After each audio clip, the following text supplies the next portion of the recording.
Who's heard of Jammers as a first thing? Well, Jammers kick up a storm at the moment. He's been on several radio stations.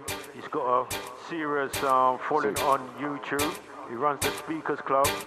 And also he's got a book out. Now you're tuned in to DJ Jammers on Bless Radio. 5 till 7 is the Jam Master Show.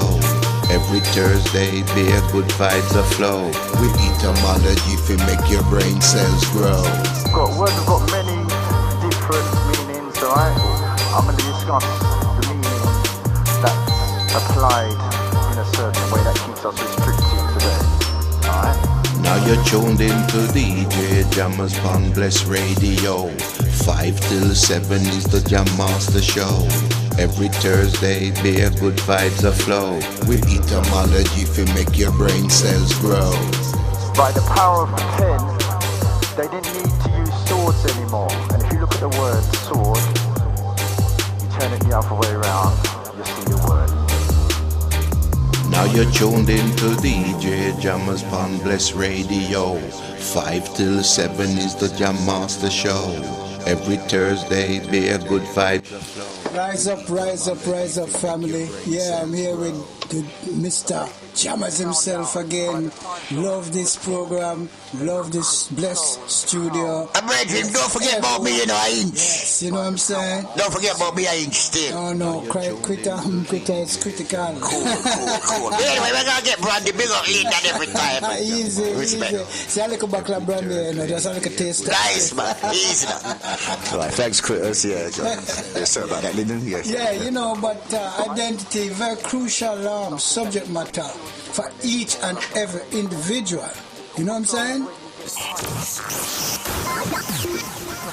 You're in tune to DJ Jammers on Bless Radio, UK's #1 station for great music. Don't touch that dial. Once again, a full house of esteemed guests. You first heard from Lyndon. You're going to be hearing again from Lyndon. And he's also starting a new show on Bless Radio every Saturday. So make sure you listen to Black Experience, 10 o'clock every Saturday within the Waters member. Our next esteemed guest in the house. Would you like to introduce yourself to Bless Radio? Well, my name is Vasco Stevenson, and I'm delighted to be here. First time I'm on this radio station. Right, okay. First time I'm being interviewed by you. As well, yeah, that's it, yeah. First for everything. Yeah. What I want to ask you is, what was that moth that flew out of your wallet when you came in the studio? What do you mean, Harry? All right. That's the resident moth. That's the resident moth. He flew back in. Yeah? Every time I open my wallet, he flies out, gets a little bit of air. Oh, right. Wow, that's amazing. Yeah, I've never seen that before. He's a family friend. Right, fine. Funny enough, the word moth, if you look at the word mother, you take away the ER from the word mother, you see the word moth, and that's what the woman does. She moves towards the light. Absolutely right. Absolutely. I keep forgetting that you're the etymologist. Well, I don't know that. But you said he moves towards the light, yes? Yes. So what is the light? Oh, you're asking me. I think you turned the interviewer answer. No, we're having a conversation here. Well, we're having a conversation. What is the light? Your consciousness, what comes into your awareness, I would say. That's what the light is. Right. You know, when you become enlightened, that's when you move into a spectrum of consciousness. You move into the light, yes. Yeah, and what I would say is the woman is the one who gives you that awareness of consciousness. You know, the man has the energy, and the woman brings it to consciousness. Like your mother would say, change your shoes. What are you going out the house like that for? Yeah. You know, do your homework. So the man, the woman kind of gives the man's eyes. Right. That's on the physical plane. That's on, and the spiritual plane as well, I'd say. A little bit deeper than that. Go into it, yeah. You'll find that the man is represented or represents the left hemisphere of the brain. Right. What would that entail? How do you? That would entail reasoning and logic and stuff like that. Yes. You know, everything organized and sorted. Right. The woman, of course, represents the right hemisphere of the brain, which is the intuitive, insightful Yes, part of the brain. Right. Before we go into this, let people know a bit about you who've never heard you before. Because my man just stepped into straight away. I'm already sweating there, you know. So I just want to jump out the fire already. My man, he's not wasting no time today. So who are you? Who is Rascasti? Your time is precious. Your time is precious. Who am I? Yeah. Who am I? Oh, good grief! I'm an old guy. I had my birthday on the 5th of December last year. Oh, wow. You want me to tell how old I am as well? If you want to, yes. No, I don't mind. I'm rather proud of having reached this grand old age of 75. Wow. And for the listeners, I'm looking at a 25-year-old man sitting in front of me. With a full head of hair, more than me. Well, no, it's not full now. It's reclining at the moment. No, it's unbelievable if you see him in person, you know. So, no, wow. I eat healthily, you see. Don't forget, I'm a health guru, so to speak. And there are certain things I don't eat, but I have a good heart. Yes, I meditate quite a lot, and I research about 4 hours every day. How do you meditate? Because people say meditation. There's no hard. People seem to think that there's a structure to meditation, but there's no structure. So when I see people advertise, I've got somebody coming to teach me how to meditate, I laugh to myself. You and I could be meditating now. I could be speaking. You can shut your eyes for a few moments, try to empty your mind, and you're meditating. So what is meditation then? What is it? Meditation is shutting out the world, and I'm going to talk a little bit. If you hear me refer to the Bible, yes, not that I'm a religious person, I have no time for it, but it's all in the Bible. And my take on that is that the Bible is astrology from Genesis to Revelation. Okay, it's an analogy, but in the Bible, the expression that's used is take no thought. Take no thought. No thought. So when you sit down in meditation, what you're actually trying to do is empty your mind of anything that's around you. And when you empty your mind, that is when you make a connection between yourself and what the being we call the Creator. People call God. Yes, nobody knows who, what it is. But that is when you make that connection. Without no thoughts. When you empty your mind, okay? And the thing about it is that a lot of this works also on the physical plane, because within our bodies we have a little gland in the middle of our head called the pineal gland, which, the eye of Ra, the eye of Horus, it has so many different names. What's the function of the gland? Well, that gland serves several major functions. Let's deal with the physical ones first, okay? When you're sleeping in darkness at night, it produces 4 main hormones. Melatonin. And what's melatonin? Melatonin regulates your 24-hour body clock. And it is also a very powerful antioxidant. It also produces another hormone called serotonin, which gives you your mood. Yes? So if a person is in a vile mood, a bad mood, they could actually be just short of serotonin. Okay? The third hormone that's produced is called dimethyltryptamine, or DMT. That's the spirit molecule. Okay? The spirit molecule. Say that again. Say the word again. Spirit. No, the word what? Dimethyltryptamine. DMT. Dimethyltryptamine, right? And that's the spirit molecule, yeah? The reason it's called the spirit molecule is, according to hard science and not pseudoscience, this particular hormone is present in large quantities only at 2 times. At conception, when that little tadpole fertilizes the eggs, or when a person dies. When a person dies? Yes. Now, isn't that significant? That's why it's called the spirit molecule. Okay? And the 4th one, of course, is melanin. Melanin. So that's what that hormone does physically. Right. Right, but spiritually and esoterically, it does other things. All right? So when you meditate, when you eat certain foods, when you try and get fluoride out of your system and things like that. What's fluoride? Rat poison. It is what they put in water under the pretext of saving your teeth. Yeah, but it latches on to the pineal gland more than any other. Really? And in every cell in your body, and creates inflammation. Okay, so once you can get that fluoride out of your system and out of the pineal, then the pineal gland vibrates. So when you meditate, the pineal gland vibrates at a higher frequency. Everything in the world is vibration. Even this is vibrating, but so slow that it looks solid. Yeah, and when things vibrate at a higher frequency, yeah, you get, if I remember this correctly, you get sound, vibration, and light. Those are the three stages. Sound, vibration, and light. Right. And remember, the Bible says God is light. Okay, God is light. You alluded to that a little bit earlier, where you talked about feminine light. Yes, light, yeah. Right. So there's a feminine aspect to God as well that the churches over the years have tried to shy away from because of the people who wrote the Bible and, influence religion today.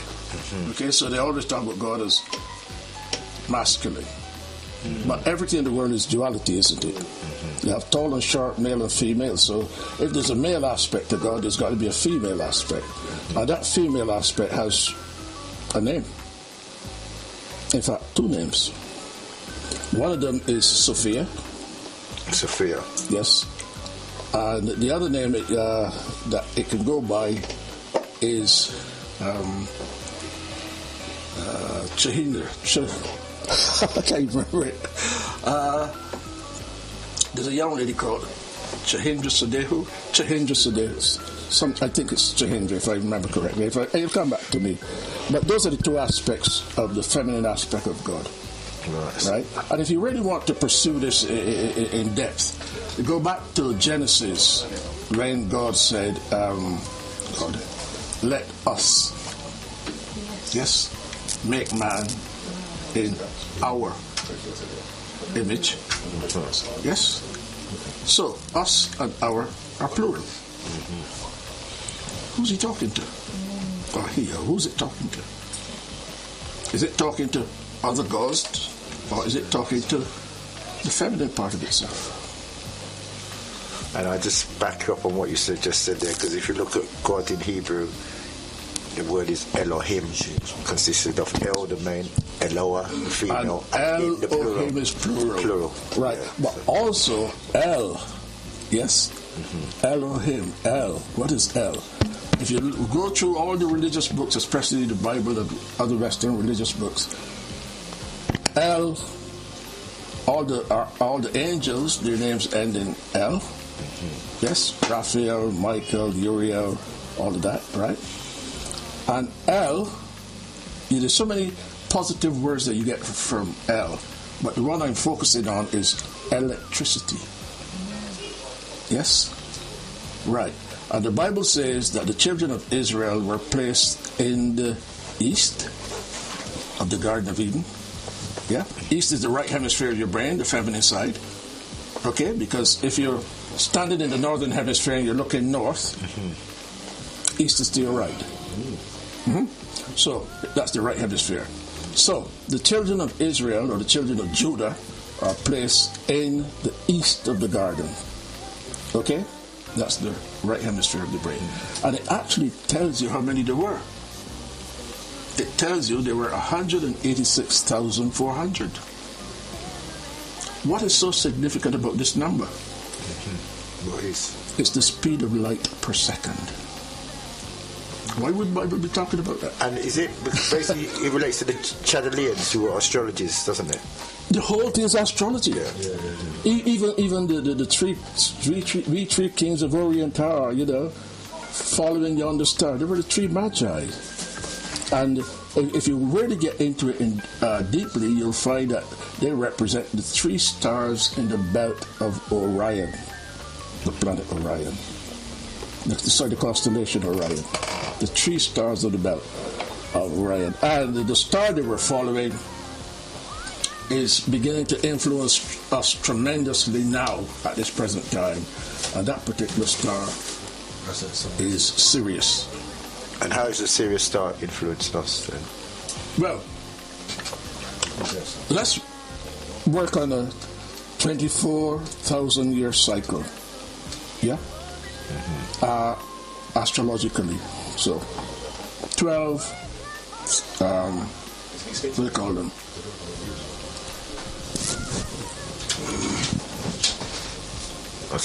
Right, okay. You have 12 cycles, yes? 12 signs of the zodiac. Right. So each sign of the zodiac equate 2,000 years to that. So you have this 24,000 year cycle, give or take a few years according to different people. Right. So when this dog star, as it called, remember the Dogons talk a lot about this. When it works in a binary with our sun. What's binary mean? They work together. Right. They orbit each other. Right. Remember, everything's duality, yes? Right. So our sun is not up there by itself. It works in tandem with Sirius and other stars. Right. Sirius is the one that controls our sun, so to speak. When Sirius is far away from our sun, say 24,000 years away, you are in the dark ages. And as they move around, yes, in their respective orbits, you go through the different ages. You go through from the dark ages to the bronze age, yes, to the iron age, the bronze age, the silver age. And what is happening now is that we are coming into the golden age. Okay, when Sirius is coming closer to our sun, and what's the significance of this? Well, there is also another planet that's coming into play, and that is the planet Uranus, right? And what happens, I don't know if you understand how light energy works. No, how does it work? It comes in waves from the sun. That's why people do sun gazing. In actual fact, this is what is misconceived as Egyptians. You remember those hieroglyphics where you see people looking at the sun, and then the Western people went up there first thought, hold on, these people are worshipping the sun. Well, it wasn't actually sun worship as such. They saw the sun as the representation of God, but they also understood that there were these light messages that come in sine waves, yes? And when you do your sun gazing, and that's what we're doing, sun gazing, and your pineal gland is decalcified, okay? These messages coming through your natural eyes. What does decalcified mean? For people who don't know. Well, I don't think there's anybody in the world today who doesn't know what decalcified. I don't know. I mean, if it hasn't got like fluoride in it and right. other harmful stuff, right? Yes, right. To break it down into right, okay. simplest form. Cool. Right, fine. And when it is clean of these things, then of course, as we were saying, it vibrates at a higher frequency. Right. Okay? So back to meditation.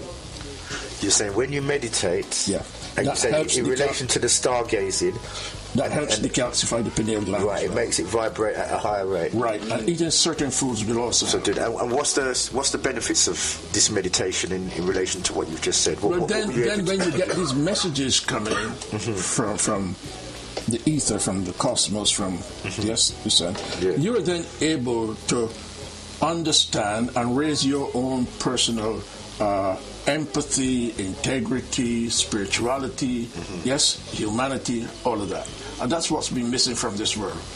This is what is happening now, because what has happened is that, the same way we have an imaginary line across the earth called the equator, right? There's a galactic equator as well called the galactic plane. And remember, back in 2012, everybody was undergoing this I wouldn't say turmoil, but the world is coming to an end. I wasn't alive in 2012, so I can't remember. Where were you in 2012 then? Where were you in 2012? Everybody was in this big kerfuffle about the world coming to an end. You remember? Oh, yes. 2012. Sorry, I thought you said... I've got the centuries still. I didn't say 1912. None of us were alive. I got you. No, but they had this big thing about the world coming to an end. And all that was happening is that the sun was crossing this galactic plane. The same way like you have this day and night situation, you have the annual cycle, you also have the astrological cycle. Yes, 6 months of evil, 6 months of good. 6 ages, yes, that is 12,000 years and 12,000 years. You know, because if you go back in time, way back in time, back in the medieval ages, summer was good, winter was bad. The reason summer was good is that people could grow crops, yes, raise their flocks, and feed themselves, and have a good time. But remember, there was no central heating. Yeah, there were no refrigerators, so winter was evil. Yes, and people had to store food for the winter, right? So the summertime was good. So if you strike one of those O's out, what do you get?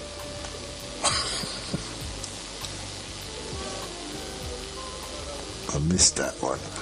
If the summertime was good, and you strike one of those O's out from the word good, what have you got left? God. So the summertime was good. Right. The winter time, yes, you had nothing to eat. It was very cold out there.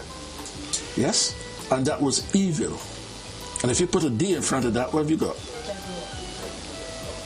So summer was good, God, and winter was the devil. Right. I'm going to have to stop you on that one. My man's just warming up here. It's a heavy, so we're going to go have a little break so we can all recover from this. And this is just an introduction, so you better definitely get your notebooks, put your recorders on, turn off any side distraction, keep both hands on the steering wheel, yeah? And we'll be back after the break.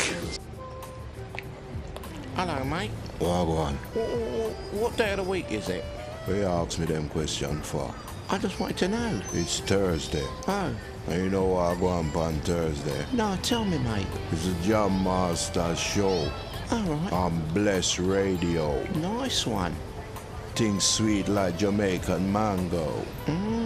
Put a G and a O that spells go. Love it, mate. Remember to turn on your radio and switch on your stereo. All right, I'm doing that now. Oh, DJ Jammers, I play right now. Cheers. We're back here right once again now, and we've had what a start we've had today. First we've had Linda Waters, and he's got his new show on Saturday from 10, Black Experience show, so make sure you listen to that show. And he's also still here, and also we've had Vasquez Steven. He's started off like a steam train here, breaking down some high level essences of the pineal gland, why you should be meditating, and also giving us an astrological breakdown of the Bible. So boy, and he's just warming up. So right, so yes, so basically again, right. I just want to get back to the you say you're a guru. Yeah, so how did you become a guru? I'm not a guru. People call me a guru. Right, yeah. So people call me all the time. How did you acquire this skill then? I don't know. Let me tell you an experience that my mother told me. Yes, when I was a parent. And then I'm going to bring in our two guests to ask you some other questions. Yes, right. Apparently, when I was 4 years old, I was standing what we would call below the house. That's to the western side of the house. Where was this? This was back in Barbados, where I was born. Okay, fine. And according to my mother, I was saying 2 words: up, down, up, down. And I was there by myself, up, down, up, down. And she came out of the house and said, what are you playing? What's this game? And there was an open field over there, and I was pointing to the open field, and I said to her, look, there are people running and jumping over a fence. There's another one, up, down, right? And she looked up, she said, there's nobody there. It's an empty field. And I said, can't you see them? You know, there are people running and jumping over a fence. And apparently when my grandmother came, she told my grandmother what was happening, and my grandmother said, oh yes, way, way back in time there had been a cholera epidemic and they had buried a lot of people over this field, right? But I'm saying this to make the point that there are things in life that happen to you or that you experience, and there's no logical or rational reason why you experience these things, okay? And I believe that I was actually seeing people No, when she told me, and we talked about it, as I grew up and what have you. And that to me was, I think, what shaped my character to some extent, because I always had an urge to find out who we are, what we are, why we are here. What's the purpose of life? All those kind of different things. We're not just here by random, by luck. And I think, Lyndon, you want to ask a question? You got a question to ask? My only question is hard worth asking, because I think it's really obvious what Vasco says. To me, from the psychological point of view, is really looking at two things: consciousness and awareness. And that is what I believe I'm listening to. Vasco's consciousness, all different levels of consciousness, all different levels of awareness. And that's how that's what I'm hearing from a psychological point of view. From a philosophical point of view, I'm just mentioning the Bible is a philosophy in itself. Separately or altogether, it's a whole philosophy. Yes. It doesn't necessarily mean that, those things did happen, as far as I'm concerned, because I too also studied the Bible.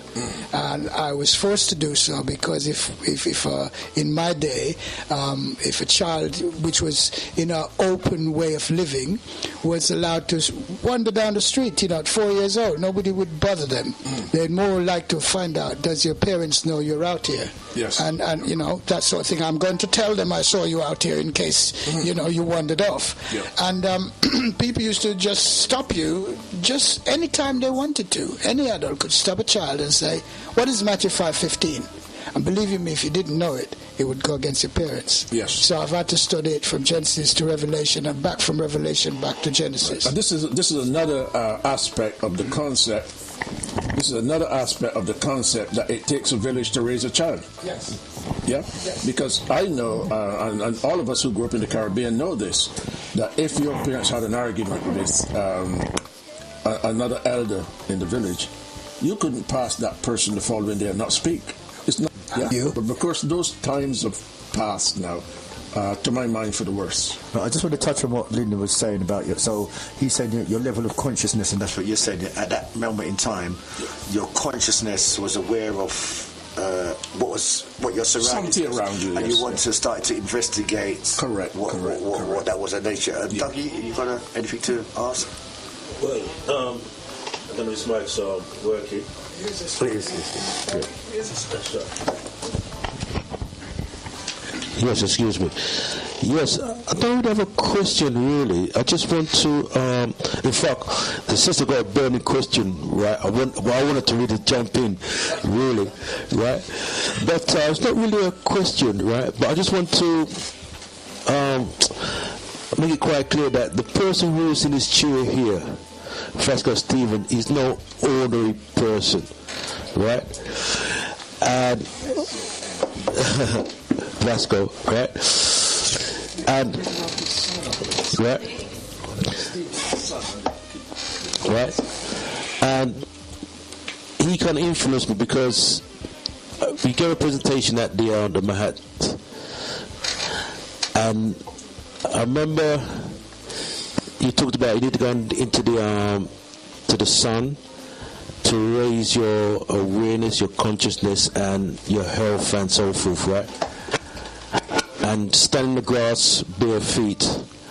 And you know that I've been doing that, and I've got so much benefit from it because of you just taking on your initiative, right? And also I learned as well that the Bible is connected to astrology and so forth, yeah?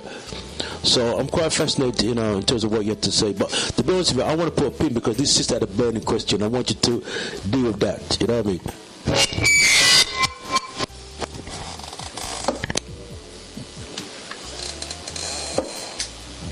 So can you introduce yourself? Hi, greetings. My name is Sister Lil, and what I wanted to ask you is the relationship between 9 ether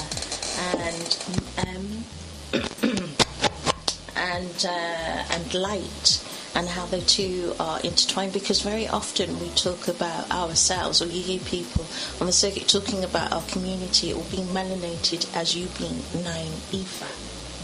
So is 9 ether therefore melanated light? And before you asked that question, we were having a little dialogue about it, okay? And let me say that I understand ether. I am not too familiar with 9 ether, but I understand 9 as on its own, I understand ether. So let me give you my take on both of them, yes? Ether. We are all part of the ether. Okay? You can spell it E-T-H-E-R or A-E-T-H-E-R, whichever way. We're all connected, in other words. Right? And that is what ether is. And this invisible web, or whatever it is, that connects us all beings, whether we are human or animal or whatever, we're all connected. Right. Plants even are part of it. All right. 9 is the measure of basic human consciousness, or human consciousness, put it this way. And we touched about that when we talked about 666. Yes? You know, 6. So how do you work out that the 9 represents consciousness? Because 9 is the measure of man. 9 is the measure of man. 9 is the measure of man. From what aspect? The Bible tells you that it's the measure of man. Okay? Right. And you go through the Bible, you'll find it all there, because the Bible is actually 2 things. It's astrology from Genesis to Revelation, right? And secondly, it is all about the human body. Okay? So you have astrology and how that astrology relates to the human body. Okay? And relates to us. So when you get 666 and you do your astrological figures, you add them together and you always come back down to one number. So 666 gives you 18, 1 and 8, 9. And that's basic human consciousness. But like the figure 144, where the Bible says 144,000 will be saved. Okay? 144 also adds up to 9. Okay? And that is higher consciousness, higher awareness, as you spoke about earlier. And then you can go right through the Bible, and there are certain numbers that keep cropping up all the time. 9 is one such number. 7 is another number. What's the significance of 7 then? Well, God worked how many days? 7 days. 7 days. How many chakras has the human body got? Main chakras. Main ones. 7 chakras. 7. Who was it who walked around the city and then blew his trumpet 7 times? Was it Joshua? Joshua. Right? It's all there.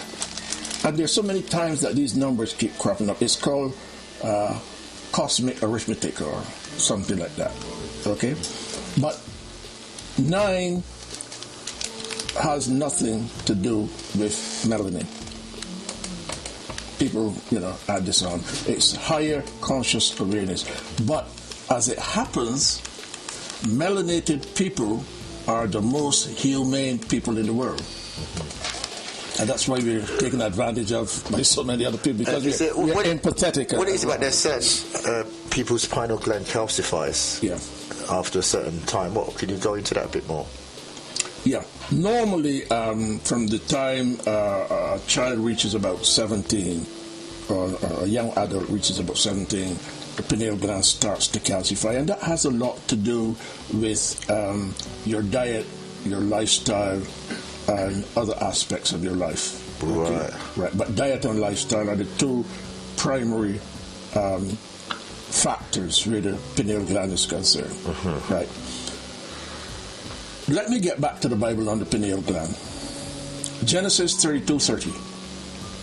The story of Jacob and Jacob's ladder. Right. Okay? We all know that story from Sunday school and childhood. Jacob went to sleep. He had a dream. And he saw angels going up and down the ladder. You know that story? Not familiar with that one. No? You guys don't read the Bible, do you? Go. It's a fantastic book to read, but don't take it literally. Yes, so he had a dream and he had angels going up and down the ladder. Right, okay. Right. He got some stones, right? 5 stones, apparently, and he put them together and made a pillar to sleep on. And remember, all of this takes place at night. That's when the pineal gland is active, most active at night, okay? So he has this dream, and in this dream he wrestles with an angel. Yes? And the Bible will tell you that an angel is only a messenger. Okay? Right. Just like a hormone is a messenger as well. Right. Okay? Right. So he wrestles with this angel, and he keeps asking the angel for its name. And the angel would not tell him its name. And to get Jacob to let go of the angel, his grip on this angel, the angel had to hit him on his hip. And that's why up to today, Jewish people don't eat the rear end of animals because of that, their interpretation of that. Anyhow, dawn breaks and Jacob wakes up from his dream. And what does he say? I wrestled with an angel and I saw God face to face. And I saw God called Pineal. Pineal. Oh, yeah, right. Genesis 32:30.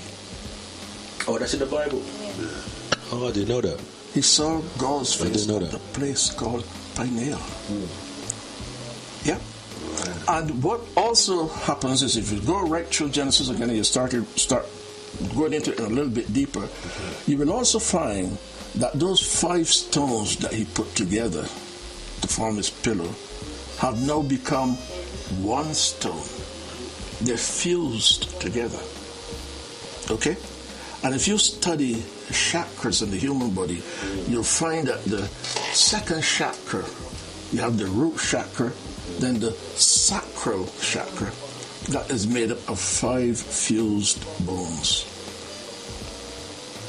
Yeah? Right. So it comes back down to not only astrology, but the human body. Everything the Bible talks about relates to the human body. Right. So I just want to ask one question, and I'm going to throw it open. Is to habits? How do habits form? What is the process that habits form in relation to what you're talking about? The pineal gland and habits. Like you said, you was going to get here on time, and you got here on time. A lot of people can't do that, including myself. So I want to just for the listeners, I want them to become aware of how habits are formed. Right. They say that if you do something for 21 days, it becomes a habit. 21 days. 21 days. Is there significance in that number? I don't know, but that's what the 3 science. sevens, isn't it? It's 3 sevens as well. It could be, yes, could be a connection. I didn't even make that connection. Thank you. But the science says, and doctors and scientists and everybody say, if you do something for 21 days, it becomes a habit. Right. So you should be aware of what you're doing, otherwise it becomes a habit. If it is something unsavory and bad, then you're developing bad habits, right? If it is something worthwhile and good and edifying and uplifting, then it becomes a good habit. Is there a process what creates the habit? There must be a process, but I can't put my fingers on it. But if you do something repeatedly, that would probably be the process. Yes, so you do something today, you do the same thing tomorrow, you do the same thing, you do it for 21 days. Because what I surmise is that we have an inner sense about us. An inner sense of a spirit is a high level of spirit, your inner sense. But your inner sense has an innocence about it. Being when it's innocent, it acts according to what you want it to do. Right, okay, and that's why your Bible says you should take the spirit of childhood into old age, because that spirit of childhood is innocence and inquisitiveness. And that's what you should take right through your life into your old age. Innocence in that when you meditate, you empty your mind, you become like a child, you become innocent. Yeah. You have no thought. So no thought of good and no thought of evil. Okay? So you're innocent. You have no choice. You have no thoughts one way or the other. Okay? And this spirit that is in us is the one I alluded to earlier when I was talking about dimethyltryptamine. And your chakras are not part of your... the name is not part of your physical body as such, although they are represented by certain parts of your body called glands. The 7 endocrine glands are your 7 chakras. But the chakras relate more to your spiritual body. Because within you, yes, is the spirit that makes you jammers. Your physical body is only the vehicle that carries that spirit around. That's why you shouldn't fear death, because when people die, it is only the physical body that's dead. The real person lives on. I'm saying, in relation to habit creation, what I'm saying is that the spirit has an innocence about it. Basically, it will do anything that you want it to do. Free will. It's a free will. But what happens is, because your spirit will do anything, so anything you want to happen, it will happen. What happens is, someone will send something like Kentucky Fried Chicken. They will present it on TV. You'll get images of it. And what happens when your consciousness opens to this Kentucky Fried Chicken, you become aware of the Kentucky Fried Chicken. And what happens is, when somebody sends something to you, it's sending in Latin is mit. Yeah, mit means to send. Yeah. So when you admit something, that means you move to what's been sent to you.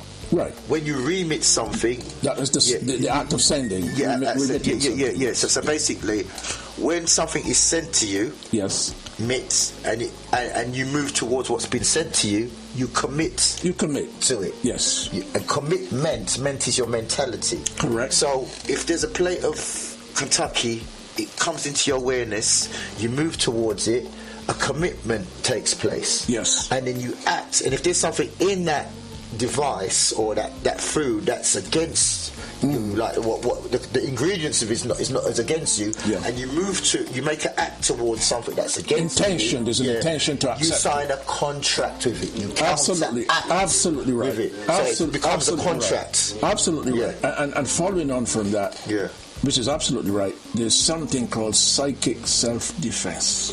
Right. Yes. What's that now? Well, when somebody is putting something out to you, like bad vibrations, and people, because thought is very important as well. What you think, what you see, what you do, all very important. They all affect the ether. When you think evil, you're sending. I just want to go into that. It's not thought. It's a fought. It's a battle. Well, because depending on your thoughts is whether you're going to win or lose. Right. Hold on. It's your commitment. All right. Hold on. There's an old story of an old Native American, yes, having a chat with his grandson. And he says to the grandson, within you there are 2 wolves fighting. And the grandson said, "Oh, really, Granddad? Which wolf wins?" And what does the grandfather say? "The wolf you feed is the one that wins." Right. Okay? So if you're feeding good thoughts, yes, then it's the good thoughts that win. Yep. And if you're feeding bad thoughts or creating bad habits or whatever, that's the one that wins. So that's the one that will ultimately control your actions, yes, and your destiny. Right. You with me? So thought is important, right? But actions which come from thought are equally as important. And they both affect your surroundings, they both affect the ether, they both affect people around you. And now let me add another dimension to this discussion as well. Have you ever heard of structured water? No. Say that again? Structured water. EZ-water. Explain that for the listeners. It has a formula now. And then Lyndon, I want to bring in your thoughts on the process afterwards. Right. Yes, sir. Apparently, water existed, or still exists, but they used to say, in 3 stages: ice, liquid, and steam. I just want to ask you, what is water? What is water? Good question. A simplified answer was it's the second most vital essence of life. Right. And what does it consist of? That makes it that. That's a very good question. That's a very good question. What makes water water? I can't answer that to say this is what. It's a very good question, in fact. Except that it's a liquid we drink to hydrate our cells. Yeah. Yes. And if our cells are not properly hydrated, then ill health is the result. Because you said the word electricity with the L in it. I say another word, element. Right, it's an element, all right. Okay, right, it's an element, yes, and it's one of the best conductors of electricity. Agreed? Yeah, and I think when the significance, when you recognise that, actually talking to you now, and I want to bring Lyndon in and the other guests, is that these essences, you can't see them. Water, air, consciousness, they've got a particular ingredient. Absolutely, and space, correct. Absolutely and space. correct. Right, they have aspects, but. Okay, well, let's go a little bit deeper down the rabbit hole. Yes, go back to the water because I think we might be losing people. So, go back to what the water is. Yeah. Right. But the science is now saying that there is a fourth stage of water called EZ water, or crystalline water, or exclusion zone water. Okay, and they've even given this water a chemical formula, and that formula is H3O2. H3O2. Yes. H3O2.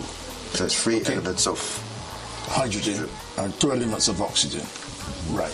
And apparently, this particular type of water, if you drink H2O and it's trying to get into your cells, it's like 20 people trying to rush through a train door at the same time. It's clustered water, H2O. Right. Well, this particular water, the molecules of this water actually line up in a linear way and get into your cells and hydrate them properly. Okay? Right. Now, what is also important about this particular stage of water as well is that it has the ability to get rid of all impurities. So it's pure water. And here's another thing that a black American science professor, was highlighting in an article he wrote. This particular type of water gravitates to surfaces that are called hydrophilic surfaces. That means surfaces that like water. And one of the best surfaces that likes water are melanated surfaces. Melanated surfaces. Yeah. Melanated surfaces. Melanated surfaces. Right. And he was postulating that he cannot understand why it is that black Americans, for instance, are some of the sickest people in the world, and yet all they have to do to get out of that position of ill health is to drink water that has been turned into this EZ water. How do you get the water? But you can do it quite easily. Excuse me. If you get ordinary spring water, yes, you know the surface water we're drinking in London, that's river water really, or shall I say recycled water from Reading that the people pee in Reading and that kind of stuff, right? Okay. But if you get good spring water, right, you can chill it. You can add turmeric to it. What add who? Turmeric. What's turmeric? The spice. That yellow spice. Some listeners who don't know what turmeric is, it sounds like a foreign language to them. Turmeric. Especially the youth there, you know. So. Yellow ginger. Right, yellow ginger. Right? Yeah, okay. Right. Everybody knows what turmeric is. It's the best herb in the world. Right. Coconut water. Yes. And also, if you bless the water, because I've got, in a recent presentation I've put together called Water Everywhere, right? The crystals in water actually change according to how you treat that water. So if you put a glass of water there and you say, oh, you're stupid, ignorant, whole thing, you know, those crystals become grotesque and ugly. But if you say to that water, you're very hydrating, you're loving, you know, you're going to do my body wonderful things, those crystals become beautiful. And what they're saying now is that water also has memory. And now my take on that is, okay, fine.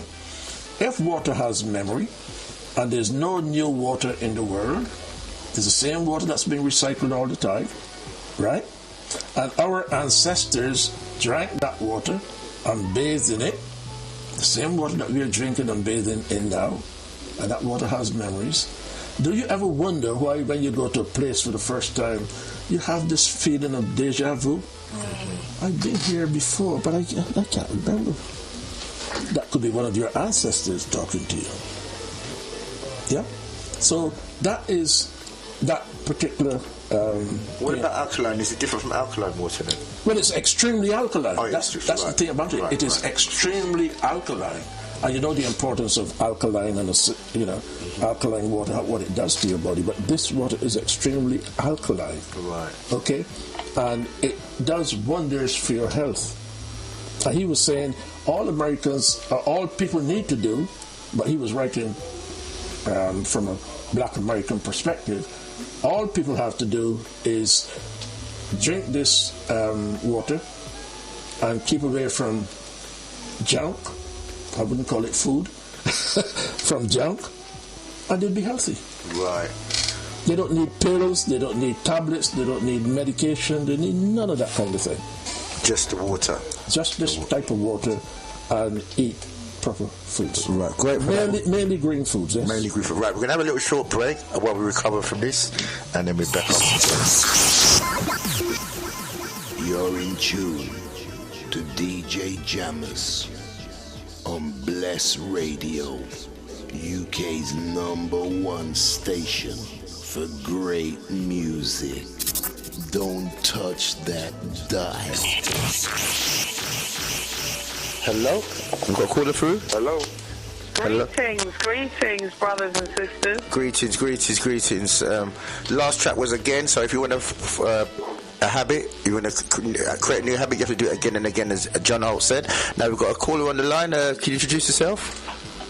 Yeah, it's Juliet from Working Action Group.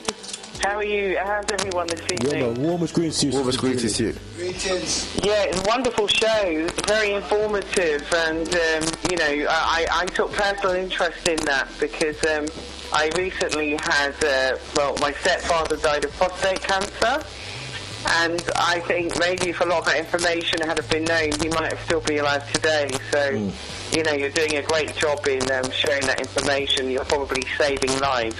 Mm-hmm. And you've got something important to share to us today as well about the update in relation to... Hello? Yeah, I certainly have. Sorry, just getting rid of that call. Basically, yeah, I wanted to share a really crucial update with regard to Franklin and his case, which of course is gaining momentum as we speak. We're appealing, obviously, for legal support, legal assistance, and anybody that can help. Just to give you a quick preamble with regard to Franklin and his case.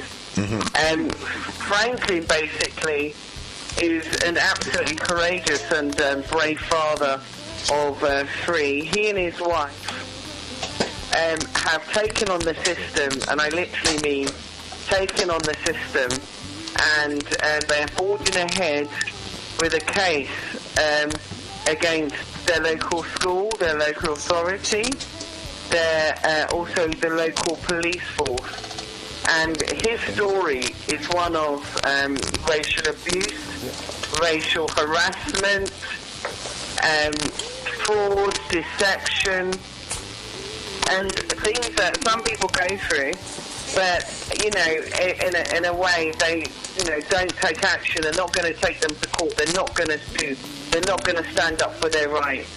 And this story is going to be an historic one. If we can support him and create this precedent, it's going to be one that is going to serve us all incredibly well in our community. And he has made huge sacrifices. He's had to take his children out of the country to stop them from being taken into social services care and being taken away from him for no reason. He's also had death threats from the police. From the police? Yeah. This man, has had his children's medical records, made unobtainable to him. His own criminal record, his own record, which is untainted. He does not have a criminal record, but his own file, which doesn't exist in the sense because he doesn't have a criminal record, but one has been created for him fraudulently, and he's trying to get to the bottom of all this. The case is about injustice. It's about a man whose children were supposed to have had access to support services through their school. They were denied that support service, but they obtained the finances for that service.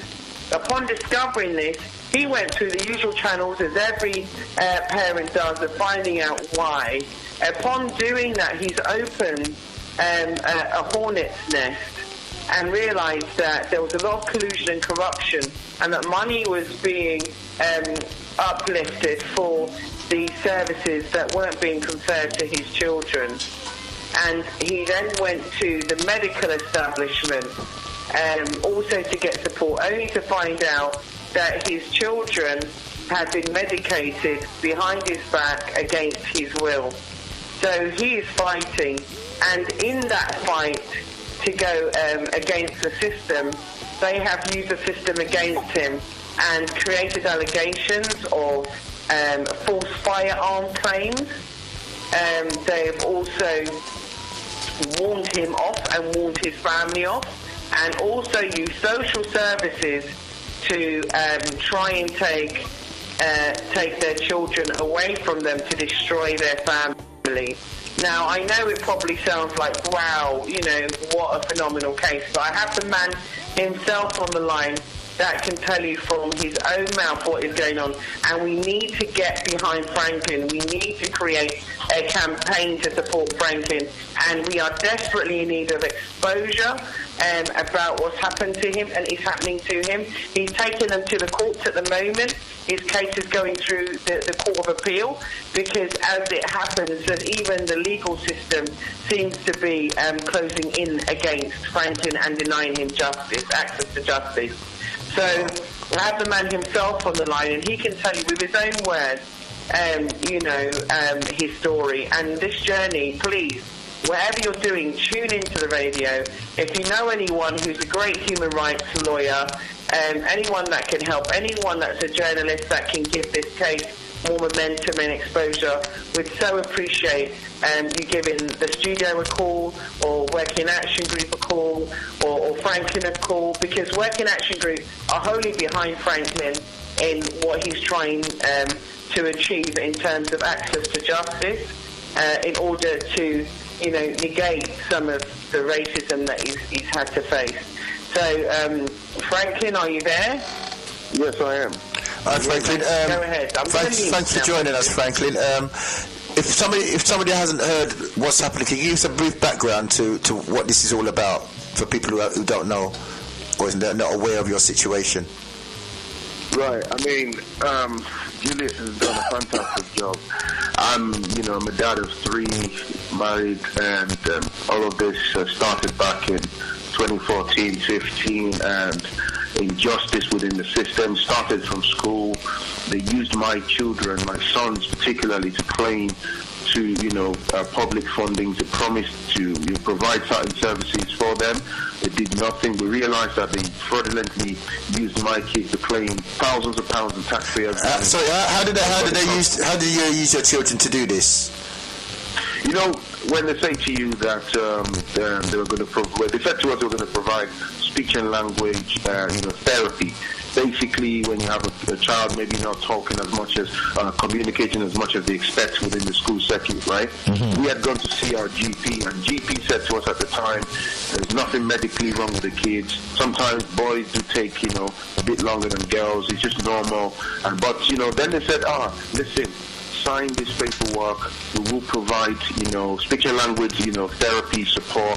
not behind their peers. That made sense. It would help you at this point to that point. And then we realized down the line they were telling us, oh yeah, it's going good, it's going well. Long story short, we found out about roughly a year later that they did nothing. And they were completing paperwork that if you looked at them on the surface, you would believe straight away that, oh yeah, they're providing X amount of services for these kids.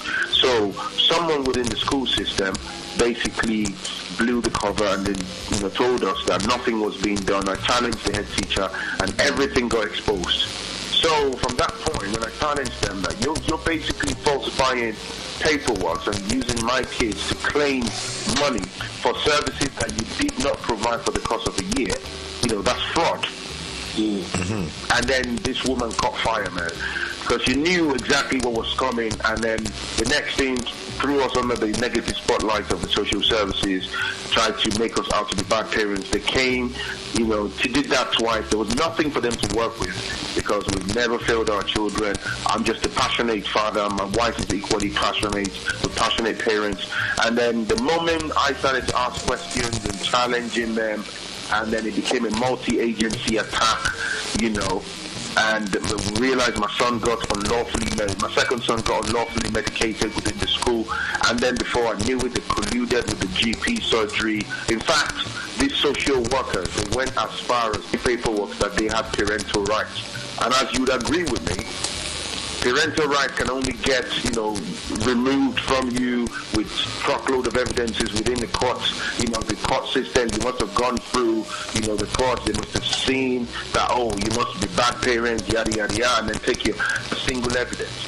They falsified, documentations and gain access into a host of catastrophic failings. And, I realized that they wanted to snatch my kids off me because that's the only way they can get you and take your kids off you. So we were pragmatic. We removed them from here. I came back. I took them on, dragged them to court, and it's been infiltration after infiltration, even within the court system.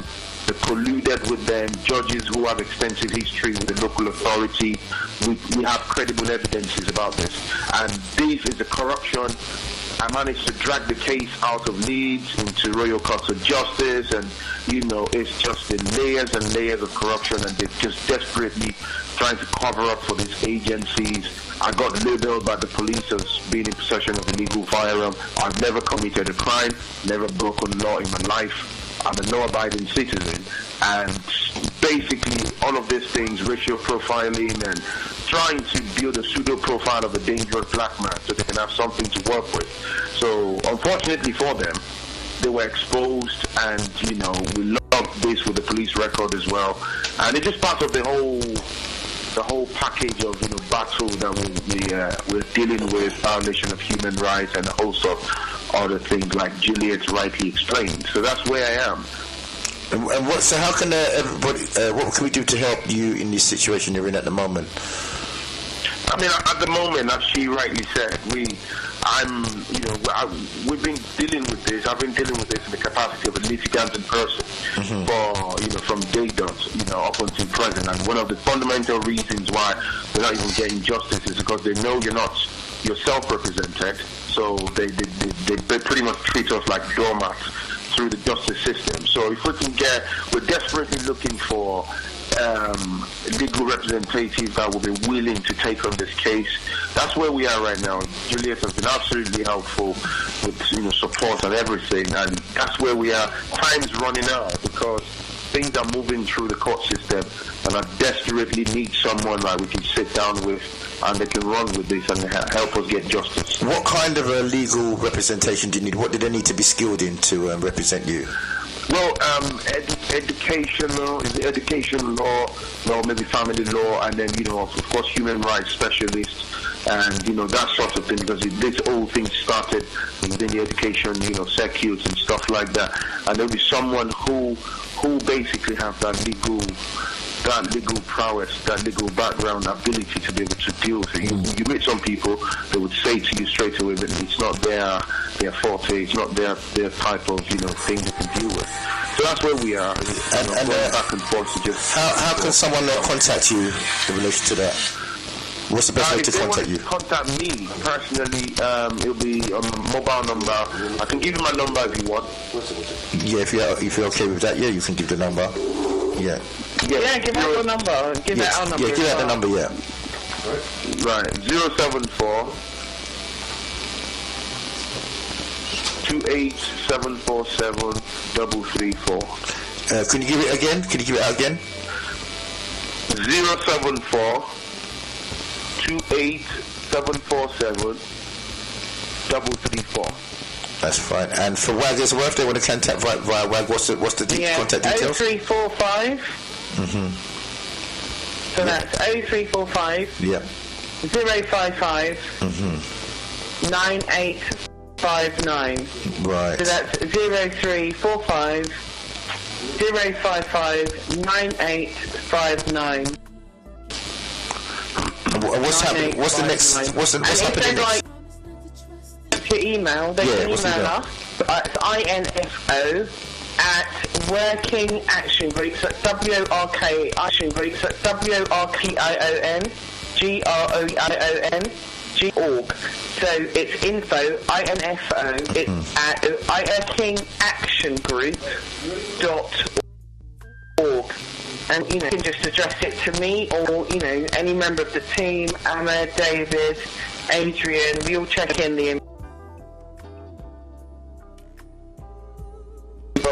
But we desperately need as well.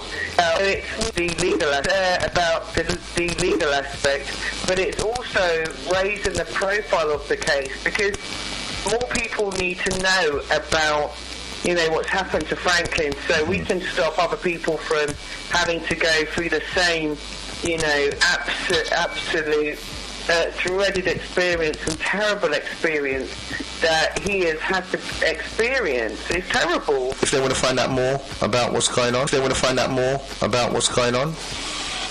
Yeah, Franklin, tell them about your YouTube video, please.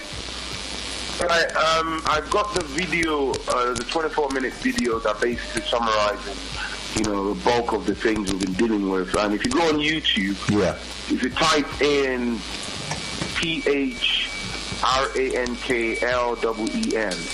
and you see that YouTube account, that's the only video on the account, and you'll be able to see that YouTube video. Okay. That's P for yeah, P for Paul, H for Hotel, R for Romeo, ANKLEEN. It's just Franklin, but I spelled it in a slightly different way. But PHRANKLEEN.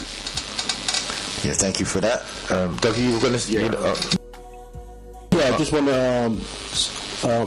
Brother Franklin, it's Brother Doug speaking, yeah? Yeah, I spoke to you the other day in terms of the case and etc. And obviously, we're trying to give the support you need, because we work quite closely with Working Action Group and so forth. And one of the we were looking at to see how we can bring that your case on give a bit more awareness on the 28th. We're doing a seminar. We're talking about parenting and the role of social workers and gang intervention and so forth. See, so I just want to mention that because obviously we want to bring that to the service, the kind of stuff you're doing. But another question I want to ask you, right? I just want to be clear that you're filing a case against the authority, so you haven't got a date we're going to court yet, no? Sorry, have I got what? Sorry, I didn't catch that. The case against the authority. Yeah. You haven't got a date. You haven't got a date. Nothing like that yet, no. No, the case is currently in court. It's in the court. It's in the court at the moment. Okay. So just to be clear. Sorry. So and obviously you want people to assist you on the case. So you look at people who've got legal, specialise in law. Not law, family law and human rights law and so forth, yeah? Education law. And education law. So that's something we should need to focus around and guide people if they've got some expertise. Because what we're trying to do is get as many people to to share their expertise with you and so forth, so we can mount a proper case against these against the system. See? Yeah. No, I just want to do it because people are listening right now, so I'll be clear what we're saying to people out there. Yeah, one of the things that was missed as well, I think that's really crucial to Franklin's case, is talking about the level of harassment and intimidation that Franklin and his wife have faced, which has forced them to take their children out of the country. Right. I mean, the levels are just beyond control. I mean, out of this world. I mean, one of the instances is that his wife was at work.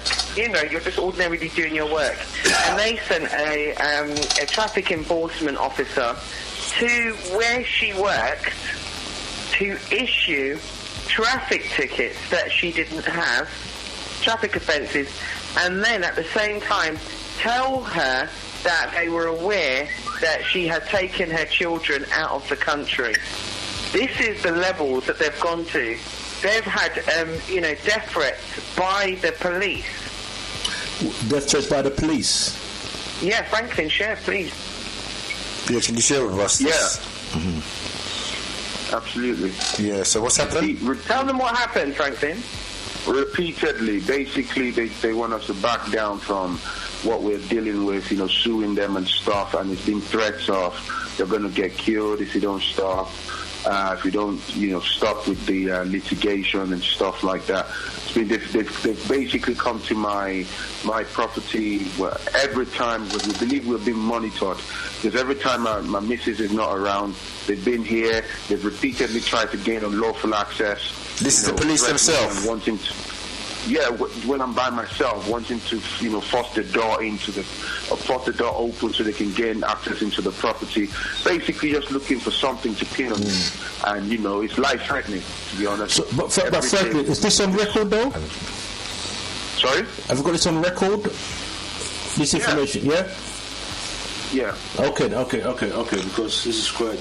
Well, it's quite disturbing. Frankly, we're pushed for time because we've got a room full of guests, but we're really grateful that you've called and told us about what's been happening, and we'll be putting this on YouTube as well, the Speakers Club channel on YouTube, so we'll be recording this event, and we're going to be trying to help you as best as we can on Bless Radio as well, so keep us updated, and Juliet's got my number as well, so we're going to hopefully try as well to also get you back on the show again when we have another show very shortly. Yeah, so we wish you all the best, and thanks for sharing this experience. Dougie, do you want to say? No, man. Franklin will be speaking. 28th. Yeah, on the 28th. I'll be speaking before that, just to reason with you still, because certain things we can't really talk. As you know. But thank you so much. Yeah, thank you. But we're here to support and we're here to make it happen. Yeah, once again, can you give out your contact number one more time? Can you give out your contact number one more time if anyone can help you? 0345 055 9859. One more time, please. One more time. Be slowly this time, please. 0345 055 9859. Okay, thank you. Thanks again, Julia. Like I said, we'll be there on the 28th at the Chestnut Centre at the Find Your Voice and Jammers. You'll be doing your etymology, I understand, and Dramatest will be discussing about commercial redemption and the straw man. So we'll also be there, and Franklin will be there. So if you do have an interest, please do come to the event, and I'll be there as well. So it'll be lovely to see everyone. Okay. Thank you. Thank you so much. Thank you. Thank you. Take care. Bye-bye. Bye. Thank you. Bye. Thank you. Well, okay, so do try and help. If you know anybody, please give them a call, and thank you. You're in tune to DJ Jammers on Bless Radio, UK's #1 station for great music. Don't touch that dial. Right, we just heard that situation there, and we're back in the studio. Dougie, anything to say? Well, I have to talk to the brother offline because it's, what I'm hearing is very, very intense. He's going through some serious challenges, and as you know, we Highline, another sister as well. Sister was going through some change with the system as well, and yeah, it's a time, you know. So, have we got another caller coming in? Greetings. Greetings. Greetings. Good evening, gentlemen. Good evening. Good evening. How you all doing? Yeah, man, give thanks, man. Right, it's all good. It's all good. Good to hear from you. Who's this? The master teachers, them? No. I heard that you're in the hills somewhere. I'm out in Kent, yes. Go to the countryside. Down by the riverside. Down by the river. Literally. Yeah, they said it's good to hear from you. We've had a quite eventful show, actually, so there's so much different things that's we've touched on. I hear you got an event coming up yourself. I have. It's just a quick shout out. I've got a course starting at the weekend. Center for Pan-African Thought. We're putting a course together on how to practice African spirituality. Right. Which I'll be conducting. It's over 12 to 15 weeks down at the Conway Hall Red Lion Square. This Sunday, Starts, yeah. No, it's City. It's near Holborn. Mm-hmm. But it's this weekend. And what's the start time for that? Well, there's 2 different classes. I've got one for the early birds starting at about 10 o'clock in the morning, and then one for the later birds starting about 2 o'clock in the afternoon. So, course runs for about 2 hours. And if you go to the website, I'm not sure I sent it to you. Could you give the listeners, if they want to go on the course, where they should contact? Cool. If they go and send an email to Pan-African Thought .co. Let me give you the exact details. Bear me 1 second, my friends. The course. If they can call, there's a telephone number they can call. Bear me 1 second. Telephone number is 0203 829 7129.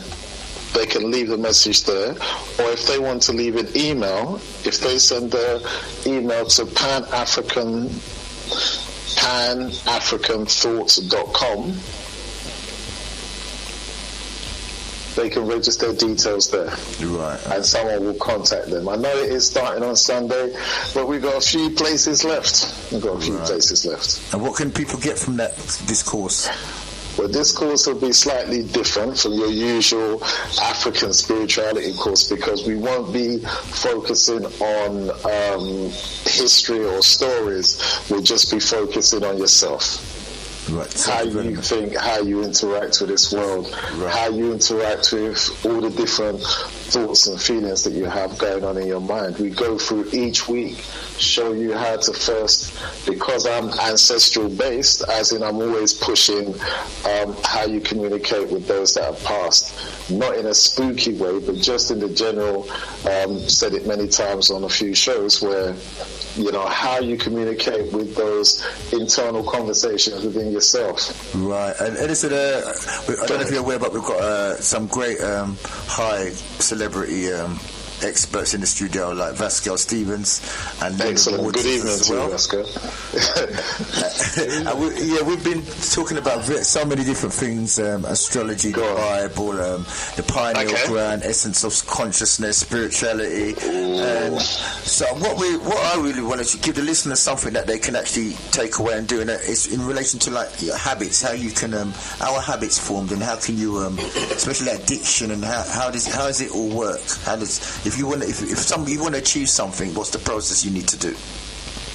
Well, most of us, our biggest argument that always have within ourselves is with our own internal conversations that we have.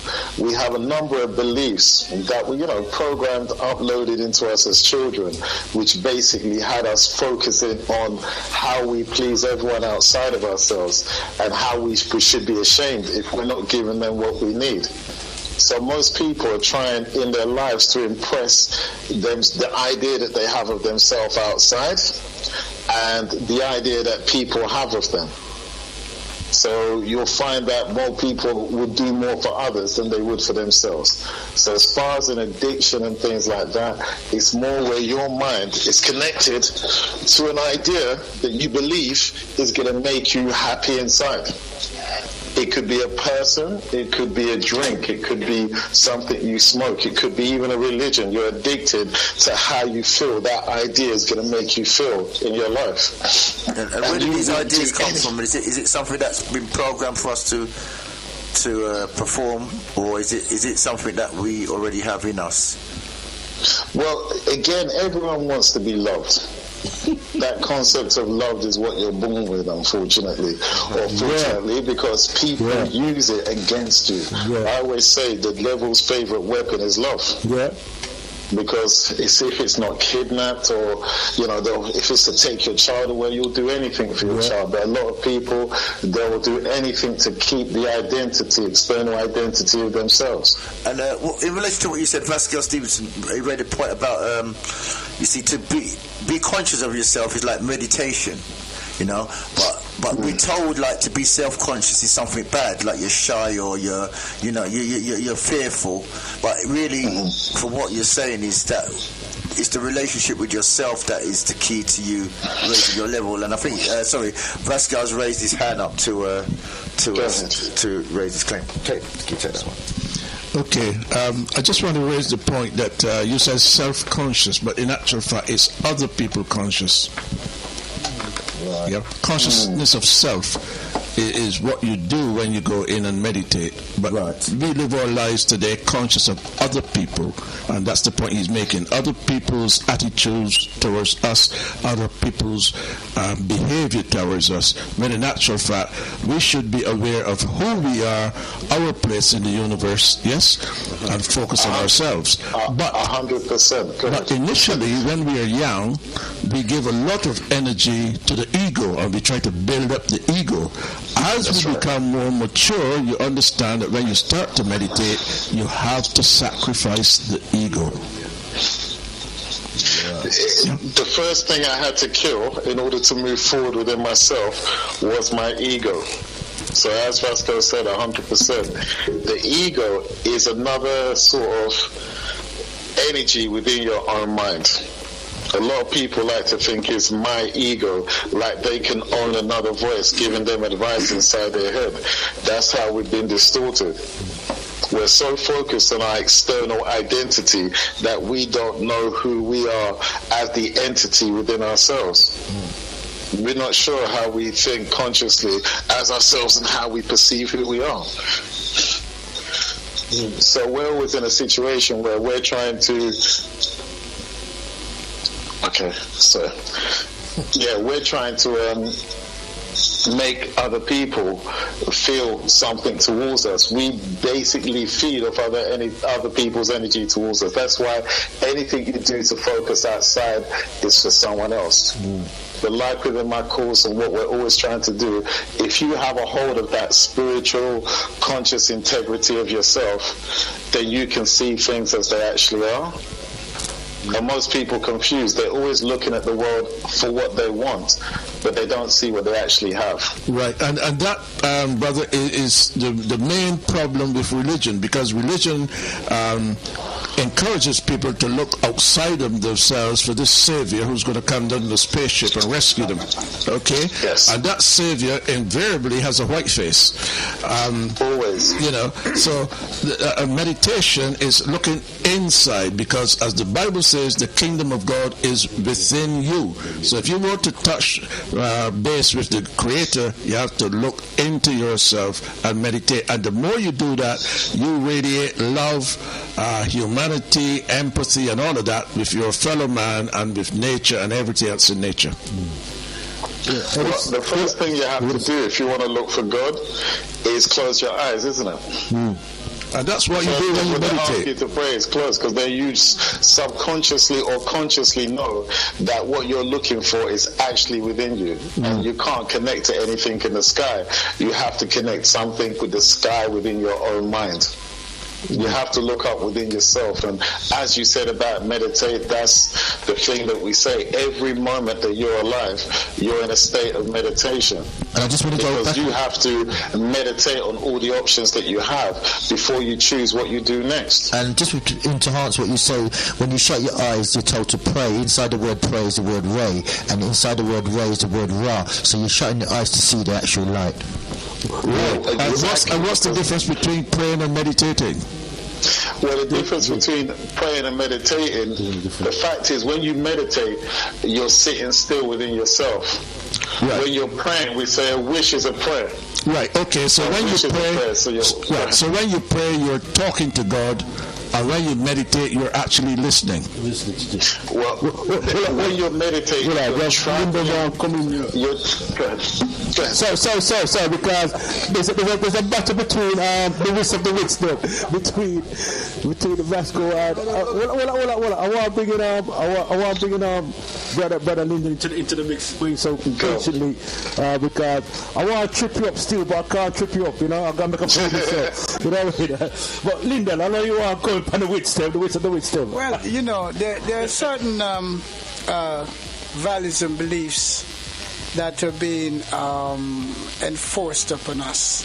And when we did Identity on the Jam Master show, I did say to all the brothers who were present that we couldn't do it in one program. The same here applies. It's just too condensed, you know, to make much sense. Pascal is telling you you've got to come back next week. That's what he's trying to say. we ran it for 5 weeks, and that was on just one element that you know either identified us as success identity or failure identity. What we found out was anyone up to 4 years old, a child, has already got their success identity. Between the ages of 5, and remember we went through this as well, Ed, yeah? Yeah, of course. Between 5 and 10 is when they start to learn failure identities. Sometimes from home, but mostly from schools. Absolutely. And if you check that, that's when children go to junior school. You know, they go to reception class at 5, and by 11, most of them will be moving on to secondary school. Yeah. By then, the roller coaster has started down the side of the mountain, and the mountain is at such a sharp angle that they can't stop. And so many of the youngsters wasting their lives out there today have failure identities. Just want to say something about ego. I think it's a misnomer to think that ego is an evil thing. The same sort of thing as emotions. You see, psychologically, if there were no labels to say which emotion was doing what, it would still just remain emotions. And emotions, to be frank with you, only last for 5 seconds. What keeps going are moods. Moods can go on for years. And that in itself is an addiction. So mood is an addiction. Now I just want to say about the ego again. I'll remind everybody. Just got a couple. We've got much time. Okay. So Edison, I want to bring you in because we've got time to go about less than 5 minutes. Okay. 5 minutes, and also we've got Sister to the contribution of her and support. Okay. Yeah. A couple of things. It's only because in my tradition or the things that my ancestor taught me or told me per se regarding ego and such things, they had to explain to me because again the course that I do, different things that we're doing, we realize that us as humans, let me go back, something Lyndon said, when the child starts school at 4, he does the nativity play. That's the first thing they do in reception, and at that point, the concept of God, Jesus, all that kind of thing is introduced to them on a proper visual level. Where all of a sudden, the young black boy now knows he's never going to be Joseph and Mary because the color of the Jesus was white, so it would make no sense that they would be that color. So that is at the point where the imprint of their inferiority takes place. And the poor child spends their whole life just getting over being black. because that concept is so taught with such an inferiority complex that when the boy gets to about 12, 13, he's equal with the guy in his class. But after, when that education starts to come in at that stage, where slavery and all those kind of things are brought in, and equally left as awkward and as destructive as it is, and then all of a sudden the history of the mankind of civilization is stolen at that point. And the people that didn't do it have stolen it and put their faces on top of every great success that this mankind has done. So that's where the child grows there and tries to find their own identity based on something that was stolen from them. Us parents don't know because we're so busy focused on the child making money when they're older. We're not seeing what is stolen from them when they're children. Okay. So we got less than about 3 minutes, so we will extend the time in a moment. So I know you still want to make a burning contribution. Come through, my beautiful sister. So I think this the point that he's just made is very interesting because it ties into play the reason why certain gang members would be waiting outside for school children at this particular point in their development stage, so that it creates this failure mentality. This key development stage is really shows us that it's the place where we need to catch our children. We need to catch Okay, then. Supreme, you want to come in because you're good, yeah? All right, then, good. That's good. Because so what we're going to do here, just give a bit more information about your event, and then we need to wind up. So let people know about the event. Okay, the event, like we said, if you go to panafricanthought.com or the Center Pan-African Thought on Facebook and also on the webpage or the internet, you'll find out some information about the course where we're literally over 15 weeks going through what an ancestor is, who you are, how you communicate with yourself, how you communicate with your ancestors, how you cleanse yourself spiritually, how you cleanse your home spiritually, more important, your mind. We go into the sexual energies transferred during sex, how your spiritual health is, how you're programmed from a child. We talk about past lives, spiritual debts and things like that.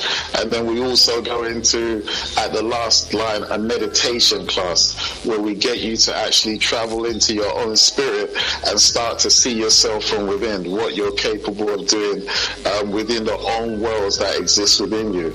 So what we're doing is really just showing you that all these things you've been looking for in all the different religions are aspects of you which someone has put some story on to rob you from being able to be yourself. We want you to be yourself so you know yourself, and then from that point onwards you can look at the world objectively and see that people are trying to drag you into their stories, convince you, but you're the one who has the power, you're the one who has to believe. So you're the one that was in control all along, and we kind of show you how to take that back so that you can be your own king or God or whatever you want to call it. So Edison, so I have to come in because we got no problem. 2 minutes. So we're gonna. So Edison, so give chance. No problem. Yep. And we'll continue to be at the event for. It starts from this weekend, yeah? It's this weekend, yeah. We've been pushing it around everywhere, but this weekend we still got a few places left. We want to try to everyone get the opportunity to do it because it doesn't come around as often as it did before. But we know right now we've tried everything else. Why don't we try ourselves? Okay then. Give thanks, Edison, yeah? No problem. Okay then. Thank you. Take care. See you soon. Cheers. Take care, bye. Peace. One love. Bye. Okay. Bye. I came across a report recently, and Buddha actually said this. If children were taught to meditate within one generation, we could wipe out all wars. And in actual fact, experiments have been carried on with children in schools. And during their lunch break, instead of letting them run loose for 45 minutes, they harness them and put them into a room to meditate for 20 minutes. And it's amazing how these children have changed, not only with regard to their relationship with each other and the teachers, but academically. They've all gone to the top of the class. So we've got to catch our youngsters as well when they're 3, 4, 5 and help them practice the art of meditation and introspection and teach them who they really are? The facts and about children is that they themselves have taken their own time and are meditating. If you just sit and watch children, you will find that unless we turn that TV on, they're not really interested. Unless we disturb them, they're not really interested. They're in a meditative state. Even when they're at play, they actually fictionalize what we're watching them to doing. And so they're real good precedents about meditation. It is like some parents and schools and nurseries that get them to do something different from meditation, and so get their minds so active, yes, that they're racing. They get racing minds. Now, when I speak to somebody on my coaching and they've got racing minds, I spoke to a woman today. She's fatigued because you get almost burnout by trying to think too much. You don't have to think. You can let thoughts just go along. And that's what children do best. All right, we're coming to a close here. Have you got a last thought to leave people with, Lyndon? The last thought for me is about this internal dialogue that we have with ourselves. It's something that I coach. It is called the voice of influence.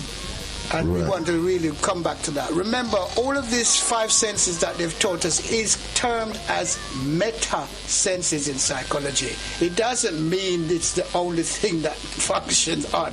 What about awareness? What about intuition? What about all those sort of things? Are those senses, instinct, all of this? This is what I'm saying. They give us that to distract us from finding out what our senses really are. It's as simple as that. Excellent, Lyndon. Once again, I'd like to thank your contribution once again. More than welcome. Definitely 5-star performances that you're giving us. And of course, we will be tuning in to you this Saturday. Yes, sir. So, I'd love to say quickly that Saturday we're talking about racism, by the way. So right, that's on Saturday. We've got the silent member here, so Supreme. So are you going to be continuing the discussion after I don't know what the topic's going to be, but I'm here learning. The information here has been brilliant this evening. I'm taking notes again. As you know, my character is a reflective character. I'm taking the information, digest it. What I don't know, I will research. What I don't know, I will ask. So that's why they call me the spin doctor. Respect, Supreme. And yes, and we had a young lady who quietly had her presence. The young lady quietly in the background was asking questions. Lily, yes, what did you think of the show? I thought it was a fantastic learning curve for a lot of people in our community because it brought to the table many aspects.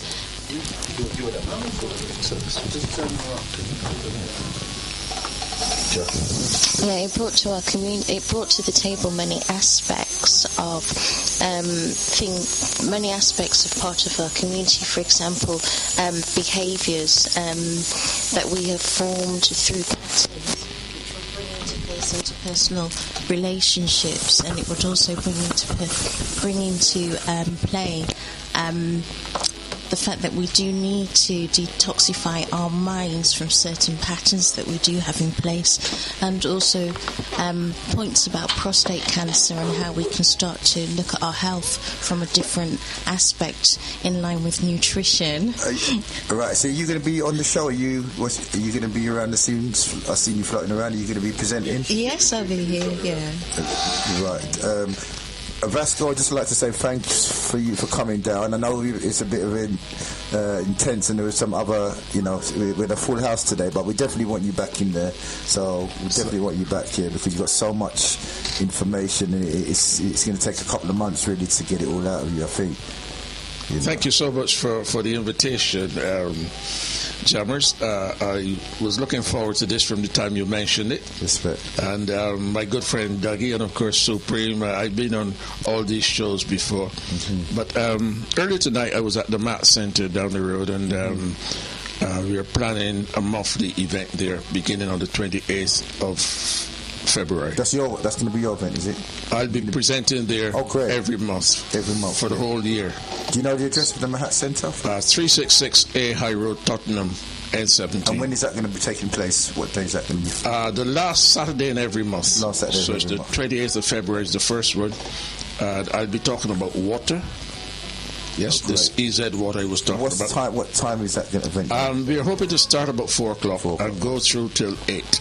Right, okay. Okay, so the 3 topics have been already agreed on. Yeah. Water is the first one. The chakras will be the second one. Right. And I think the third one will be as above, so below.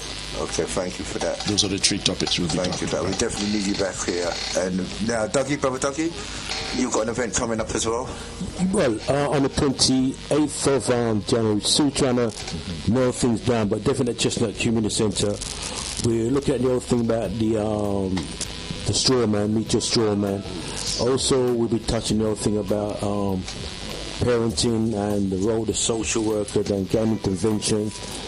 And and also I keep forgetting that John will be breaking the whole thing about the straw man.